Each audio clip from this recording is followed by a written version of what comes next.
Joshua Phillips, a award-winning senior investigative journalist from the Epoch Times. He has been spending the last over 15 years dedicated to helping the American people understand the CCP's infiltration. So I just got back from South Korea, and I was investigating the United Front Work Department. Now, people, you might have heard about these Chinese police stations. You might have heard about the Chinese student spies. The United Front is what oversees a lot of those operations. And the way it works, basically, through the capture of the civil society. The CCP, they want to capture the academics, the journalists, the politicians, the influencers of society.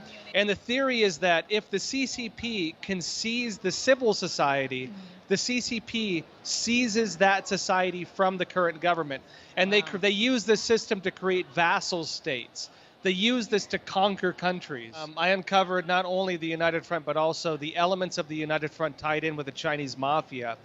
The triads, really influential in New York. They do a lot of the human trafficking, the drug trafficking, and they also do the liaison work with government officials. They have branches working with our police to the point where they even run some of the police advisory boards are run by the CCP. Wow. Yeah. So let me be clear. The CCP's infiltration has reached the U.S. law enforcement agencies. Especially when it comes to law enforcement in Chinese communities. If, let's say, NYPD has to investigate a case in Chinatown or Flushing in New York, the other big Chinese community there, they'll oftentimes go to these police advisory boards, which have Chinese agents working on them.